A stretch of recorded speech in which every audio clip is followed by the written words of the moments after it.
যেটা মসজিদ আকসাকে বলা হয়, জেরুজালেমে যেটা রয়েছে, প্যালেস্টাইনে যেটা রয়েছে, যে মসজিদ আকসাকে ভেঙে দেবার জন্য দুনিয়ার সুপার পাওয়ার জালিম সন্ত্রাস কোনো চেষ্টা করতে লেগেছে, কিন্তু এই মসজিদ আকসাকে কখনো কেউ মিটাতে পারবে না।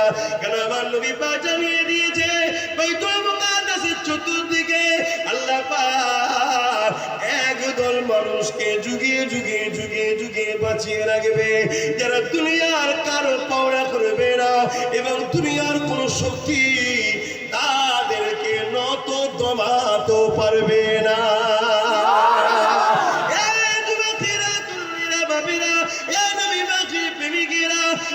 সত্য কথাই তো, কোন মায়ের দুটো সন্তান, দুটো মরে গেছে, স্বামী মরে গেছে, ওই মায়ের মুখে তখনো হাসি রয়েছে, মারে তোমার দুটো বাচ্চা ছিল চলে গেল, স্বামী ছিল চলে গেল, মা তোমার চোখে পানি নেই, হাসি কেন? মা বলতে লেগেছে ব্যথা তো হয় রে, তবে শোনো আল্লাহ পরীক্ষা করছে, আল্লাহ জিনিস আল্লাহ নিয়ে নিয়েছে। আজ তুমি আমি সামান্য আঘাত খিলে, আজ তুমি আমাকে সামান্য হুমকি দিলে, আজ তোমাকে আমাকে সামান্য ভয় দেখালে বা 2-4 দিন জেলে দিলে তোমার আমার কলিজা কেন শুকিয়ে যায়? এই কারণটা হলো তোমার আমার ঈমানের দুর্বল। যখন তুমি জুলুম করো না, যখন তুমি অন্যায় করো না, তোমার উপরে যতই যায় ঝড় আসুক না কেন, তুমি কখনো ঘাবড়ে যাবে না, কেননা আল্লাহ তোমার পক্ষে রয়েছে। এই পরীক্ষায় যদি আল্লাহ তোমাকে শহীদের দরজা দিতে চায়, তাহলে তুমি মারা যাবে, বিহিসাব জান্নাতি হয়ে যাবে। আল্লাহ যদি এই পরীক্ষায় তোমাকে গাজী বানাতে চায়, তাহলে তুমি বিজয় লাভ করবে, পরকাল ও জান্নাত তুমি এই সম্মান পাবে। আল্লাহ তোমাকে পরীক্ষা নেবে। এ যুবক শুনে রেখে দাও, জেনে রেখে দাও, এই পৃথিবীর জমিনে চিরস্থায়ী তুমি আমি নয়। আল্লাহ নবী বাইতুল মুকাদ্দাস মসজিদ আকসাতে চলে গেলে, ওখানে যে জিবরাইল সাল্লাম নামাজ আজান দিলেন, সমস্ত নবীরা কাতার দিয়ে দাঁড়িয়ে আছে, ইমামতির জায়গাটা ফাঁকা রয়েছে, ইমামতিটা কে করবে? আল্লাহ নবী জিবরাইল সাল্লাম আজান দেওয়ার পর আমার নবী পাকে মূল হাতটা ধরে ইমামতির জায়গায় দিয়ে বলল, ইয়া রাসূলুল্লাহ আপনি ইমামুল আম্বিয়া। আরো জোরে বলুন সুবহানাল্লাহ। নারে দিবাল্লাহ, লব্বাইক লব্বাইক, আব্দুল লব্বাইক লব্বাইক লব্বাইক লব্বাইক লব্বাইক, নারে দিবাল্লাহ। ডাক্তার হুজুর আমরা গোলাম হাজির আছি, জোরে বলুন সুবহানাল্লাহ। কি জন্য? আপনার দিনের পাহারাদার হিসাবে, জোরে বলুন সুবহানাল্লাহ।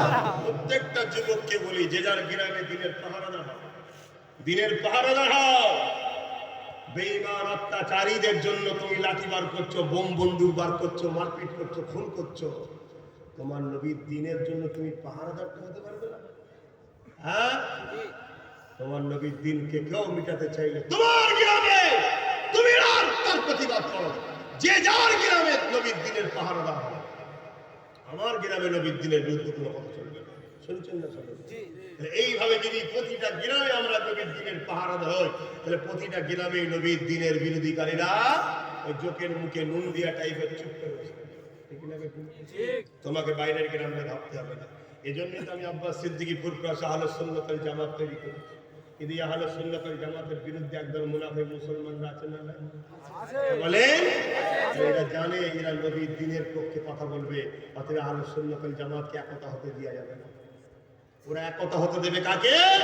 যাদের নেতা বলবে 15ই আগস্ট নাকি স্বাধীনতার দিন ছিল না, তাদেরকে বলবে হু করে বড় হবে। শুনছেন না? শুনুন। আর ওরা আহলে সুন্নাত ওয়াল জামাতকে দমিয়ে রাখবে, তাহলে মুসলিম সুরাতে ওরা মুসলমান না মুনাফিক? জোরে বলেন। হ্যাঁ, আমি প্রত্যেকটা নবীর প্রেমিককে বলবো, যুবককে যারা এখনো ঢোকেননি, সব আহলে সুন্নাত ওয়াল জামাতের মধ্যে জয়েন করুন। গ্রামে 30, 40, 50টা করে যুবক ছেলের ইউনিট করুন। আপনাদের একটাই কাজ, আমার গ্রামে আমার নবীর দিনের পাহারাদার, আমার গ্রামে বাস্তবিক নবীর আলোচনা সভা হবে, সেটা আমরা করব। আমার গ্রামে নবীর দিনের বিরুদ্ধে কেউ বললে তার বিরুদ্ধে আমরা সংগ্রাম করব। আমার দেশ আমাদের পক্ষে থাকবে, সংবিধান আমাদের পক্ষে থাকবে। কথা শুনছেন? এই ইউনিটির দরকার আছে না নাই?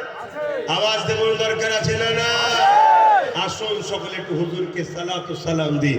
ইয়া নবী